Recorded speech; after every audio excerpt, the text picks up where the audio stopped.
Assalamualaikum warahmatullahi wabarakatuh. Berjumpa kembali dalam pelajaran biologi SMA kelas 10. Kali ini kita membahas mengenai Ascomycotina bersama saya, Anis Susanti. Penicillium chrysogenum merupakan salah satu contoh dari Ascomycotina. Ascomycotina memiliki beberapa ciri khas, diantaranya adalah hifanya bersekat, berinti banyak. Struktur tubuh ada yang uniseluler, contohnya pada Saccharomyces. Ada yang bersel banyak membentuk miselium asenositik, misalnya pada Penicillium. Bersel banyak membentuk badan buah, misalnya pada Nectria. Untuk cara hidupnya ada yang saporofit, tapi ada juga yang parasit. Ciri khas yang lain adalah menghasilkan spora dalam askus atau kita kenal sebagai ascospora. Berikut merupakan beberapa bentuk askus. Yang pertama, askus tanpa ascocap. Biasanya terdapat di jamur uniseluler, contohnya pada Saccharomyces dan Candida. Yang kedua, askus dengan ascocap berbentuk bola atau Cleistocesium, contohnya pada Penicillium. Yang ketiga adalah askus dengan ascocap berbentuk botol berleher dan mempunyai osteolum, yaitu lubang untuk melepas askus dan ascospora. Badan buah seperti ini disebut peristesium. Contohnya adalah Neurospora crassa. Yang keempat, askus dengan ascocap berbentuk mangkuk atau cawan atau kita sebut apotesium. Contohnya pada Ascobolus.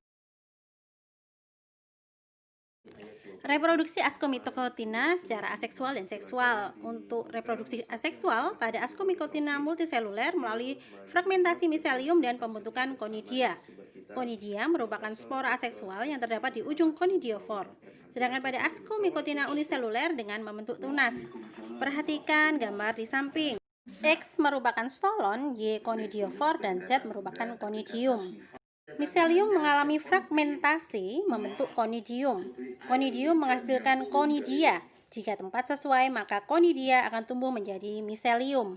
Reproduksi secara seksual untuk Ascomycotina uniseluler melalui konjugasi. Konjugasi dua sel Ascomycotina N atau haploid menghasilkan zigot 2N atau diploid.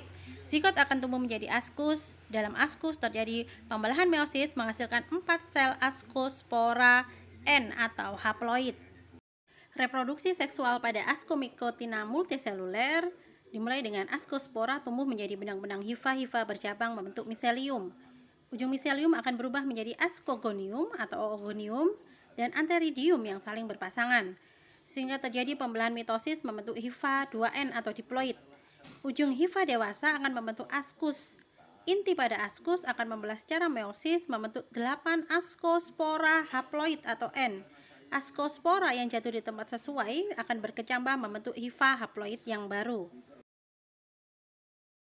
Pada reproduksi seksual Ascomycotina terjadi perpindahan inti antheridium ke ascogonium atau terjadi penyatuan plasma, dalam hal ini disebut plasmogami. Berikut merupakan contoh beberapa Ascomycotina dan peranannya. Yang pertama adalah Candida albicans mengakibatkan sariawan. Yang kedua, Saccharomyces cerevisiae berperan dalam pembuatan tape dan roti. Yang ketiga, Trichoderma raceae untuk memproduksi protein sel tunggal.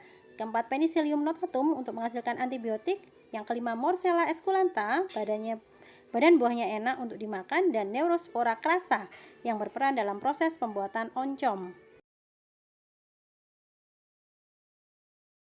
Baiklah, demikian tentang Ascomycotina. Semoga bermanfaat. Terima kasih. Wassalamualaikum warahmatullahi wabarakatuh.